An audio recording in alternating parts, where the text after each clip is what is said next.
said many, many years ago, before I changed jobs and disciplines and professions. But very few of us engage in discussions that have to do with entrepreneurship. What do I do with what I know? Have you been trained to be a job seeker? Or is there an opportunity for you to be trained to be a job creator as a scientist? Some of you have taken courses that addresses the intersection between biomedical science and technology and innovation and entrepreneurship. So that intersection is what we want to explore today. So I'll introduce myself, then I'll introduce a few people who are here, and then I'll introduce our speaker. My name is Dr. Onyika. I am the chairman of the board of IBIS. Many years ago, I worked in the lab at Aranyatwa, Marondera, and then the Clinical Veterinary Science Department at UZ. Then I left and became a pastor. That's it, and I left. And now I'm back into the same one. So I've always kept my feet wet in science.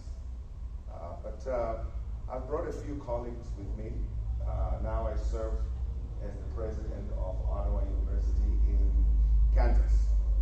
But I brought a few colleagues with me that I'd like to introduce you. And then I'll introduce, we also have one of our board members for IBIS who is here. So let me start by introducing Engineer Stuart Masenebwa, who is a board member of our organization. So thank you for being here. And I brought Dr. Steve Bates. If you would stand up, introduce yourself, tell us about your discipline and your interests. Stephen Bates, chair of the biology and math and natural sciences at Ottawa University. Professor of biology, so I teach primarily the organismal level biology courses. So biology of plants, biology of animals, anatomy and physiology courses. My interest, do I go into my passion here? Well, you can do that too. Okay. My passion really would be looking at the intersection of food and biology. So related to human anatomy and also related to the biology of plants is thinking about food and how are we going to produce food for a growing global citizenship. Thank you, sir. Dr. Weesey? I'm Professor Tom Weesey. I'm also in the biology department. I'm a biochemist.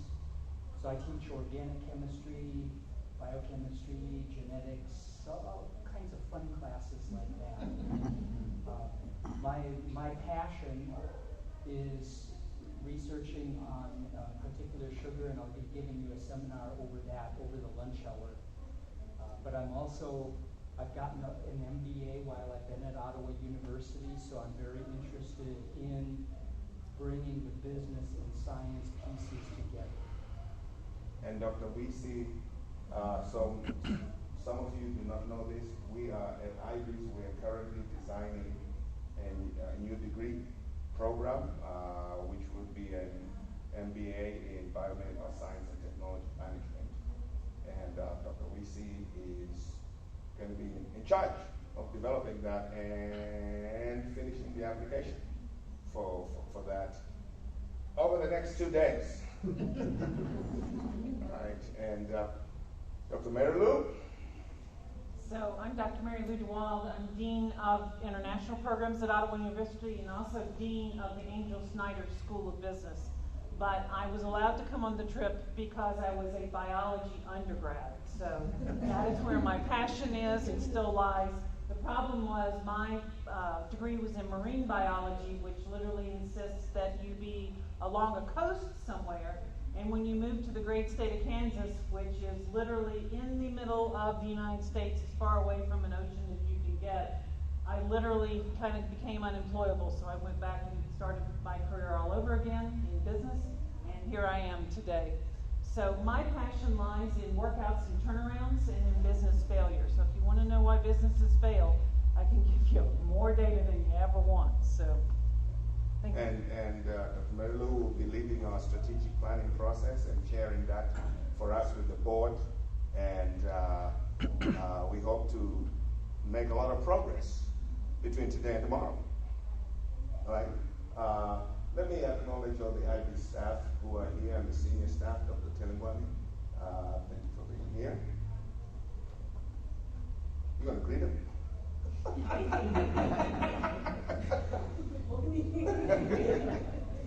And other IB staff, just raise your hands. You know, they are no strangers to you. And but today, at Ottawa University, we have an institute called the Gortney Institute. Many years ago, an individual, I use the word, coined the phrase and came up with the algorithm for calculating a poverty index of different countries. So whenever you watch the news or you read an economics book or anything like that, talking about, referring to the poverty index, that was the brainchild of a gentleman named Jim Gortney. At our university, that's where the Gortney Institute is, and our speaker and our trainer for this morning is the director of the Gortney Institute, and I'll let him introduce himself, but we do need to get started. But without further ado, would you please welcome Professor Russ McCullough.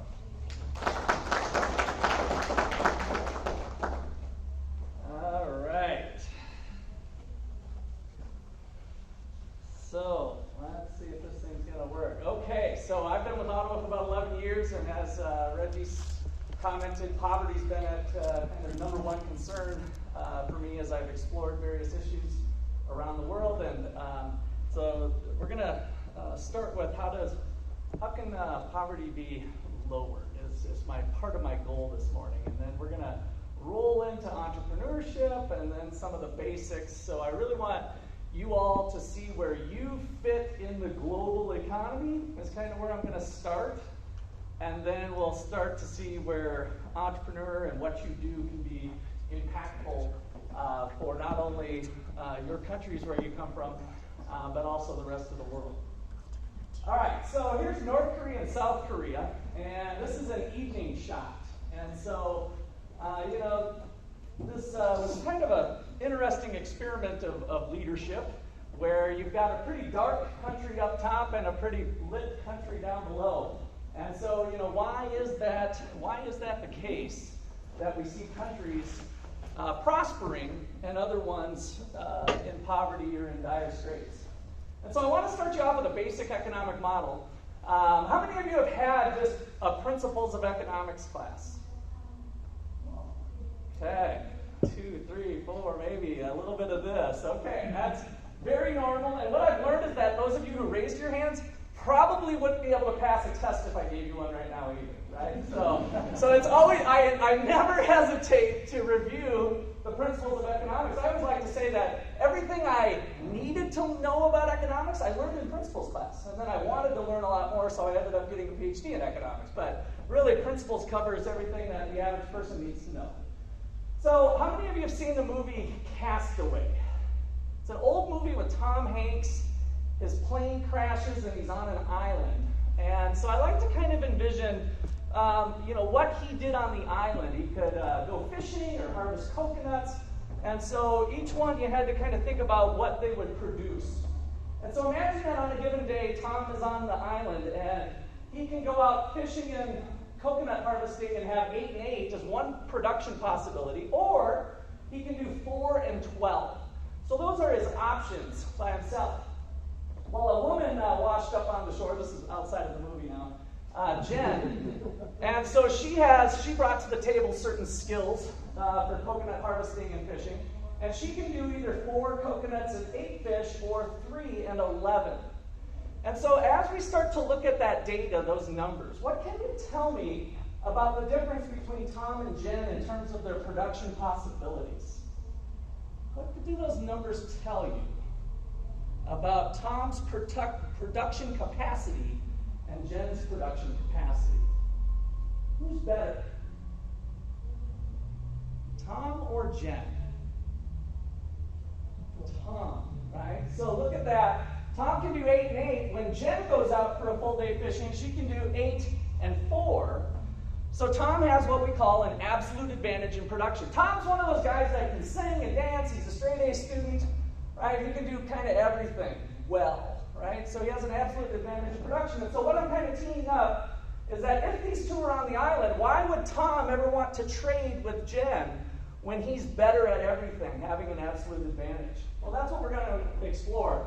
We're going to start by looking at the trade-offs. What does it actually cost Tom to acquire 1 unit of each good? And if we explore those trade-offs and we plot them on a point here, 4 coconuts can be traded for 4 fish. So it's a 1-to-1 trade-off. So essentially, if Tom chooses to go out coconut harvesting, he's giving up a fish, and so 1 fish costs 1 coconut. For Jen, though, the trade-offs are different. So for Jen, she gives up 1 coconut and gets 3 fish. So now if we think about her internal trade-offs of what she can do, 1 fish costs 1/3 of a coconut. So in that respect, Jen is the better fisher. She can go out fishing more cheaply than what Tom can.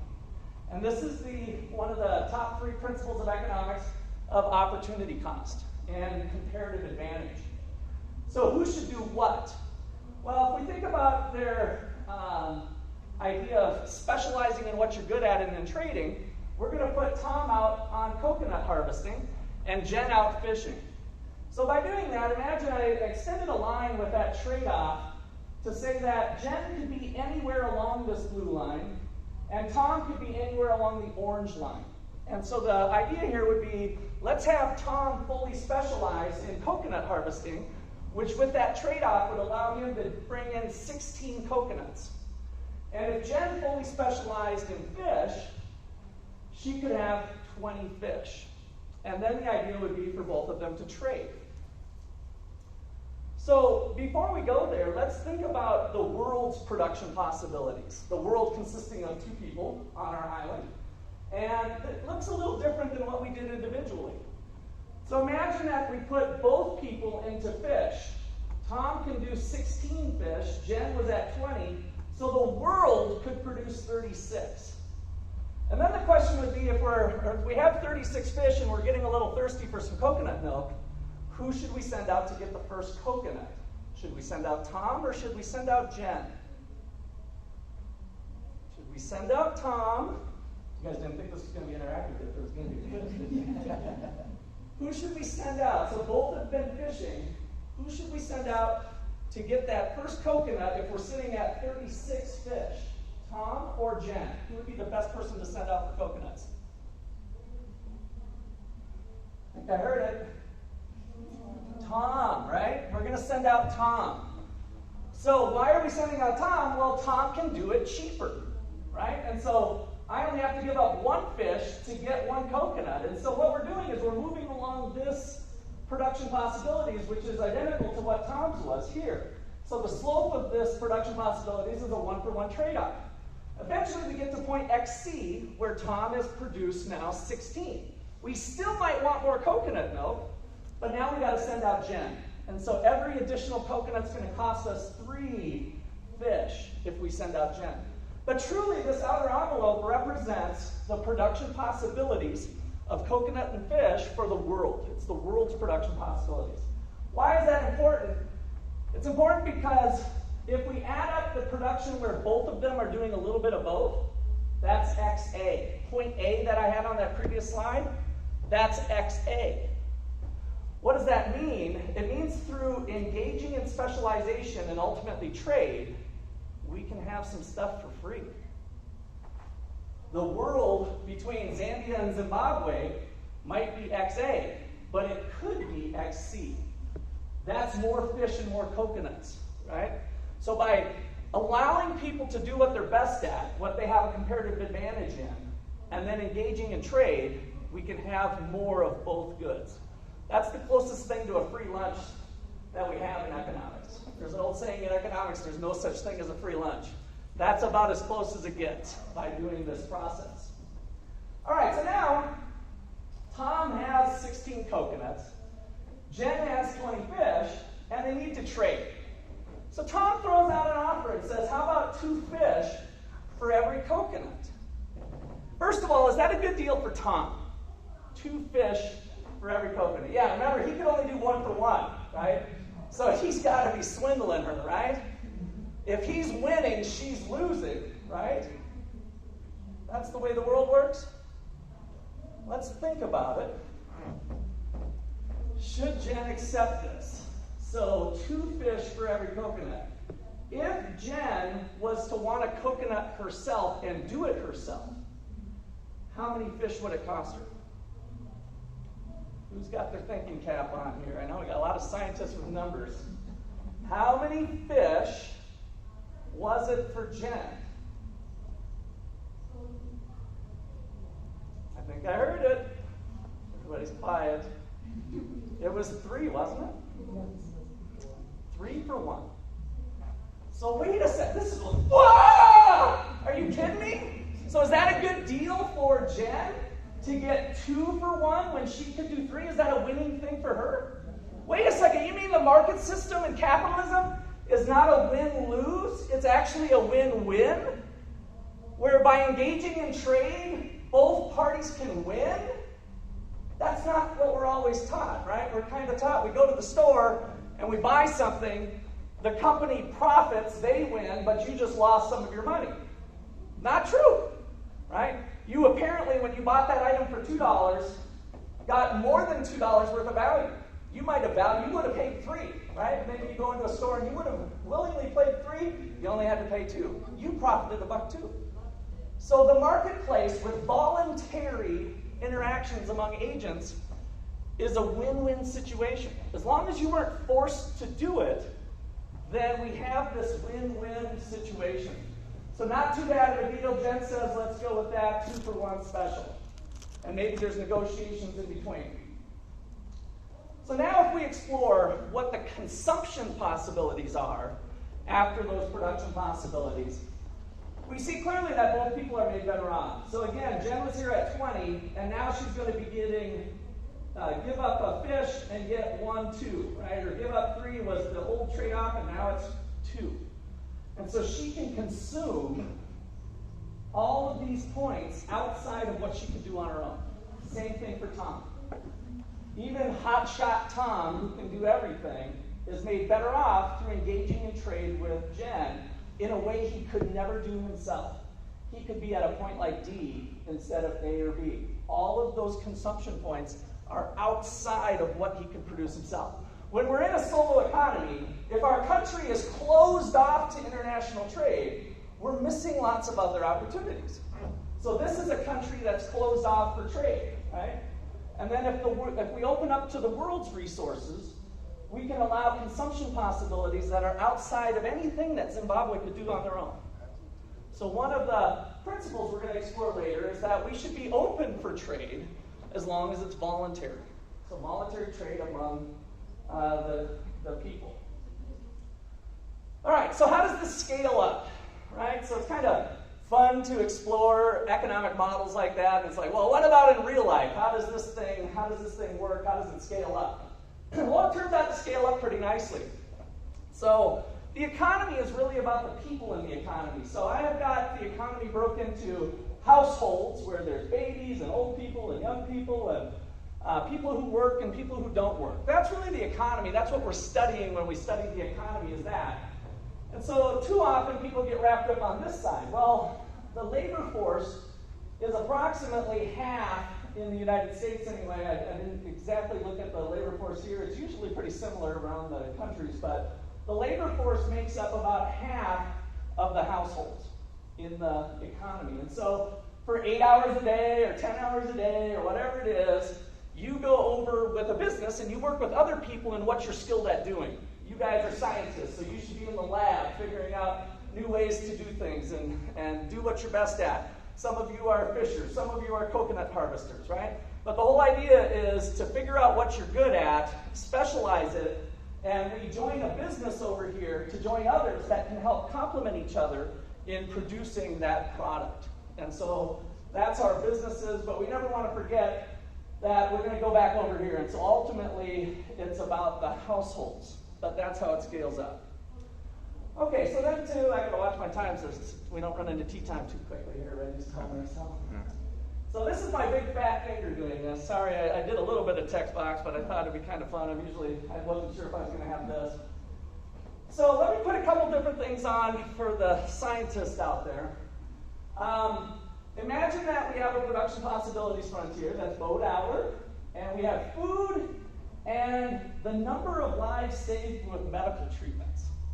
Those economists, they come up with everything to measure, right? Sometimes it's coconuts, sometimes it's food, and here we're going to measure the positive number of lives saved. So currently, with medical treatments, we save about 1 million people per year. We're at point A on the production possibilities frontier. We've got 3 billion units of food. All right, so now my question to you is, suppose that AIBST discovers a new treatment, a new medical treatment, where their patients' levels of medicine are customized according to their genetic makeup. Will this produce more food? Will this produce more food? Something that you came up with in a lab. And so is that going to help you get another can of Coke? Or another plate of chicken? The chances are you end up with more people being healthy. Okay. In most of the time, they are viable to work and produce. Okay, and so then they might be able to produce. So you definitely will get more. Okay.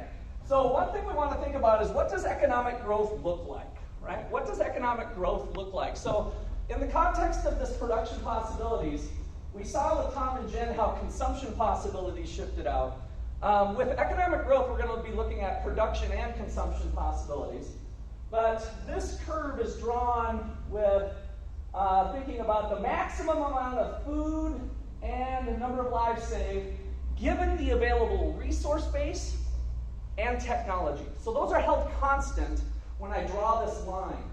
So the idea of the production possibilities frontier is that the economy can be anywhere along here. If they're being efficient, what that implies is that you can have more food, but that means I might have to have a scientist go out and work the field, right? And so having more food implies a trade-off of less lives saved through medical treatment, right? If the economy is operating efficiently and there's not excess resources lying around, then that's what we're looking at.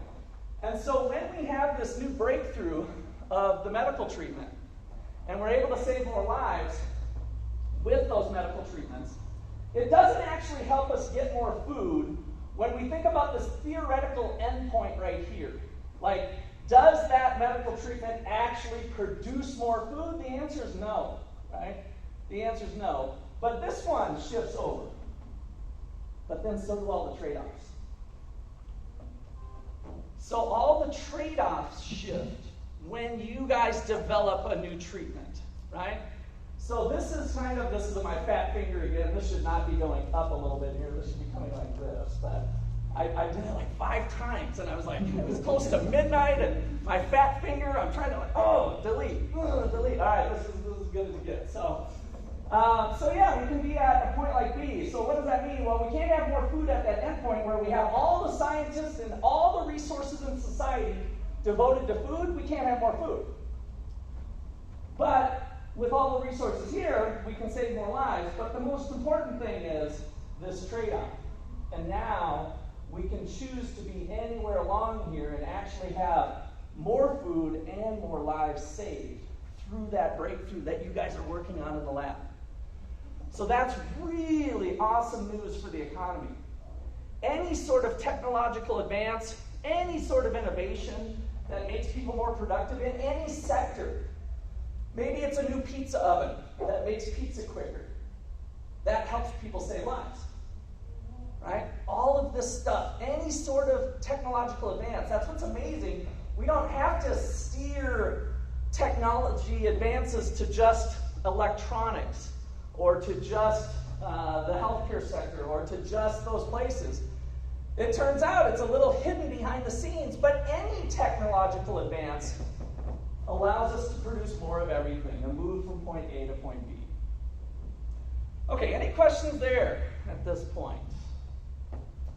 I'm hoping to get you excited that what you guys do can change the world in a big way. It really does. Incrementally, we just always have these little advancements, and that creates economic growth. And so what we're really looking at here, by the way, too, is piercing through the veil of money. So money kind of, in a sense, an economist, I can't remember if it was Milton Friedman or somebody else, said that money's like the veil of the economy. We kind of get lost in dollars, and everything's kind of measured in dollars because it's the common unit of measurement. But what we really care about for prosperity and for people living their lives and flourishing is the quantity of food and the quantity of medical treatments. So there's nothing to do with dollars here. We're talking about real economic growth. More things, more food, more pizza, more chicken, more medical treatments. Okay, so how do we get there?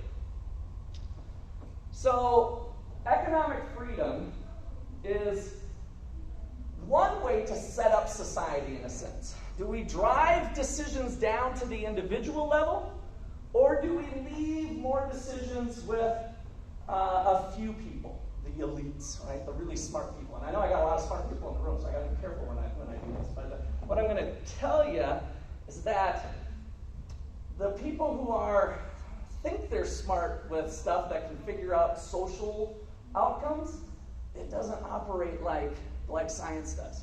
The probabilities of things being wrong and there being error is much too great for them to actually make really good calculated decisions. That's why even in the United States, our elite economists, some of my colleagues, I don't know them personally, they screwed up inflation. Now, Zimbabwe has inflation issues we can't even hold a candle to. But our elites in the United States pushed our inflation rate up to 8.6%. I'm like, are you kidding me? This is what I study. You know better than that. But yet they fool themselves. And of course, leaders around the world fool themselves thinking that they can be immune to the laws of economics when they start printing off money. And so essentially during COVID, we printed off money. There's lots of other issues to it in general that we really won't have time to get into today. But essentially, our U.S. elites did what Zimbabwean elites did. They printed out too much money, and this is the result. Now, I think we're not going to get to 800%, which you all have experienced here in Zimbabwe on more than one occasion, unfortunately. I do believe that they will rein it in. But nonetheless, we're at some high levels of inflation that we haven't seen since we thought we learned the first lesson back in the 70s in the United States. I saw a question. Yes. So before we go any further, so you encouraged us to follow what we are interested in and stuff. So I was just thinking this question bothers me a lot. Probably if I follow what I want to do, like I concentrate on that, usually it will be hard for me to live because most of the times we're living from end to mouth. So what's the best way to tackle that? Yeah. No, that's a great question. And so it does depend on the circumstances that you're in. Like I tell my students who are deciding, should I major in music or should I major in business, right? And they have to really think about that. That's circumstantial depending on maybe what their backgrounds are, what their family structure is, and other opportunities. But I also like to push them to explore, can you do both? Do what you need to do to earn a paycheck to get some things, but then do music on the weekends or something, right? Or music in other ways, that they can explore that. So kind of be creative. I think what happens is that young people tend to be too in a box of, this is my passion, this is what I'm going to major in, right? Or maybe it's vice versa. This is what my parents want to do, and I better do it because I'm feeling pressure from them. So when I say do what you want, I'm really saying do what you're best at to fulfill the other complex needs that you might be facing. So, yeah, good question. All right, so what is economic freedom? So to tee this thing up then, we want to think about individuals in society. And so you have economic freedom when property you acquire without the use of force, fraud, or theft if you acquired property, items, assets, computers, without the use of force, fraud, or theft, how did you get them? What did you have to do to acquire property? How did you get the money to pay for it?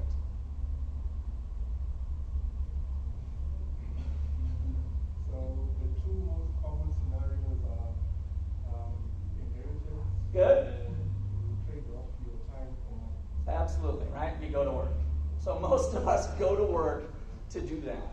And so you make choices of how much you want to buy of something, and then you make those things. You have the freedom to be able to do that. So, and you may not have the freedom. That's the whole point of measuring economic freedom that we'll get to. But that's the idea of individual freedom, is that you acquire property through legal, even ethical means, voluntary means, right? And you said inheritance. I'm glad you did that. You could have gotten a gift from somebody, but that was their choice to give you the gift. And it's protected from physical invasions by others. So when you acquire something, somebody can't steal, or if they do, you have retribution. You pick up the phone and call the police. The police arrive in a timely manner. I'm not sure, does that happen in Zimbabwe? The police arrive in a timely manner, and you have the opportunity to go in front of a judge and say your case to the judge, and the defendant's there, and you're there, and the judge isn't being bribed by the defendant, and so you get your case settled, right? And so that's what we mean by protection of property rights in our system here of doing a thought experiment of what does economic freedom mean for the individual. And so then you can do whatever you want to do with your own property, as long as you're not invading on other people's rights with what they can do. They have the same rights as you to do the same thing. So the idea of individual economic freedom is kind of do what you want, as long as what you're doing isn't taking away from somebody else's right to do what they want also, right? And so you've got the stealing and all of that included in there. All right, so then we start thinking about, well, what sort of elements need to be in place in a country to maximize the amount of individual economic freedom? What does that country look like? And so we have 5 areas to explore. To get a high economic freedom rating, the government spending and taxes must be low. Why is that? Well, imagine you've got a $1,000 paycheck. You have $1,000, and the government takes 30% of it. And did you volunteer to give them 30%, or did they tell you? They told you. Will they jail you if you don't pay your 30%? Yes, right? So that is the difference between government use of resources and the market use of resources. Markets are voluntary. Government is coercive. Government works by force. Markets work by choice. Very important distinction to make on how we think about setting up society. All right, so if now one government has 30% taxes and another government has 20%, the government with 20% now has allowed you to choose what to do with $800. If you're following my math, I started with $1,000. In the 30% tax, you have $700 to choose how to spend how you want to choose it, right? And in the country with 20% tax, you have $800. So the country that has lower tax rates is allowing more individual choice. You're choosing where funds in society are going, not somebody else choosing for you, which is what happens when the government takes your taxes. They're choosing to spend it on whatever that is. Okay, so then also providing access to sound money. And I've never given one of these talks. I've talked in different places around the world and in the United States to where that category was so awful. And so I'm kind of preaching to the choir of the detrimental effects of inflation here, right? So sound money means that you can rely on your money to be worth maybe approximately the same amount next year.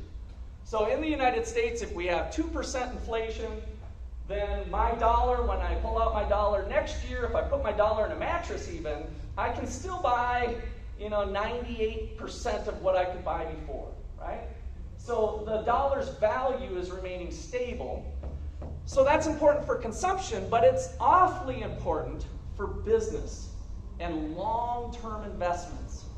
One of the things that was noticeable for me when we came through Harare was there was no multinational chains for restaurants, or anything else for that matter, other than KFC and Pizza Hut, but Pizza Hut's actually related to KFC. And so that was very noticeable. I mean, every other country I go to, there's always a McDonald's, right? There's at least a McDonald's and Burger King, and then there's other franchises. And so why are we not seeing these places come to Zimbabwe? Well, in order to make an investment, a large investment in their business, they have to be thinking about the rates of return they're going to earn on that investment over long periods of time. And Zimbabwe is just too unstable. If the inflation rate is at 2 or 3% maybe one year, but now it jumps up to 60 and then down and then it's up to 800, and it's like, I'm not going there. I don't need to go there, right? That's too risky. There's lots of other places to put my money around the world than a place where we don't have sound money. And so not only is it detrimental to local investment, but that was the first thing I noticed going through downtown, that it's clear that you're not having international investment here either. And so that's probably right at the top of the list. We'll talk a little bit more on that later on dollarization, but as you guys know, once you, 2019, went off dollarization, then your leaders couldn't help but dig into the cookie jar again. And they're like, oh, nobody will notice. And then 2020, COVID hits, and now they've got the excuse, oh, well, we got to help COVID. Run the printing press, right? Money, we need money. We got to help the people. Re-elect me, please. I've got lots of money. We're back on the Zim dollar. Good news. And then here we are today, right back where we started. I've read some things that it looked like the Zim dollar is going to implode again. You all are already working with dollars and the black market rate versus the formal exchange rate. All of that is a manifestation of poor money management by the leaders of Zimbabwe, once again, unfortunately. And so my hope is that after this next round, maybe there can be some real reform that's long-lasting. I'll show a little bit later other countries around you. They've kind of figured it out. They're not having the same problem. So I don't know if it's a knowledge problem or a power problem or a corruption problem, or answer E, all of the above, right? And so a lot of times it's the all of the above, unfortunately, and that adds complexity that's not easy to unravel. All right, protection of property rights and enforcement of contracts. So that is the police thing and the court system. So what is the legal system? Is it a rule by law, or is it a rule by man? In the United States, we favor the rule of law, although we've been sliding on that over time, that Trump gets in office and some of the laws change. Biden gets in office, some of the laws change. Obama gets in office. My point is that it doesn't matter if it's left-leaning or right-leaning politicians. For the last 40 years, we've gravitated towards more rule by man rather than rule by law. Why is that detrimental? It's the same thing I mentioned earlier about money, is that you can't make long-term decisions if the tax rates are 60%, the tax rates drop to 15%. And the tax rates, depending on who gets into office, you can't do long-term planning as an investor or as an entrepreneur with businesses that you have. It makes it more difficult. And at a minimum, you have to hedge that risk. And so you might not put as much money in as you would have otherwise if you didn't face those additional risks. And so that's an important part of this on are my property rights protected? Where we have situations where the governments are just taking assets. So down in South America, I think that's happened here a little bit, and some other places in Africa, just seizure of property, right? The government just says, sorry, your tax rate went up a lot today. We're taking your farm, right? This is now government owned. I like what you've done with your business. You've really built it up great. We decided to take it over, right? And that happens, and that's really sad. So, you hear my passion about this, but I hope that there's a tier ultimately, after I get done with the talk, there's a tier that motivates you to try to look for change and how we can get things different. Okay, and then finally, last 2 here are imposing trade barriers. So we saw this with Tom and Jen, tariffs and quotas and regulations of different sorts. Those things are keeping people from being able to trade. Economic freedom means you're free to trade with somebody in the United States. You're free to trade with somebody in China.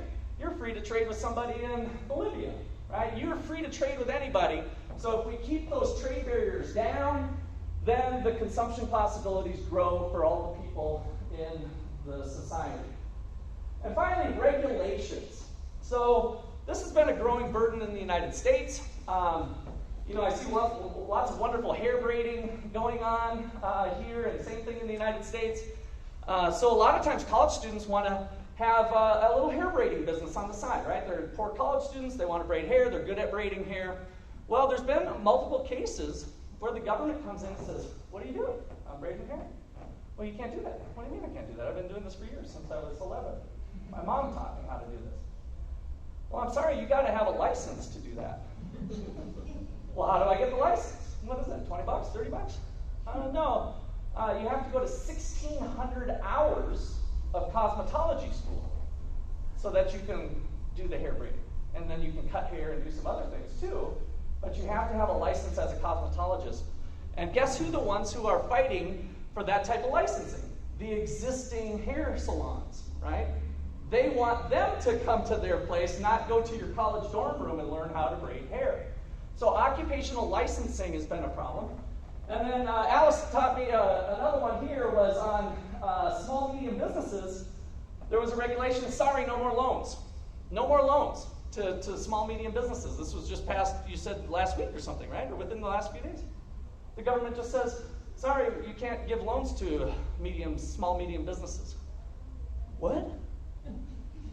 I mean, where did that come from, right? So those sorts of regulations can be very detrimental to all of these economic freedoms. And so the list that we'll go through after the break here, and I know I'm cutting into tea time here, is we're going to explore how that gets calculated for countries all around the world and explore what that means and maybe some directions that Zimbabwe and other African countries might be able to take to build economic freedom.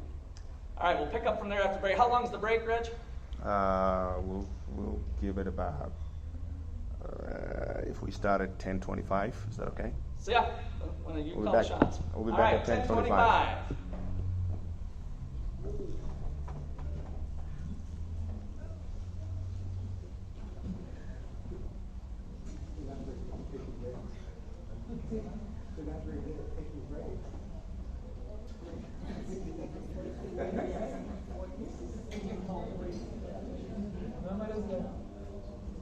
Woo! You're on a roll.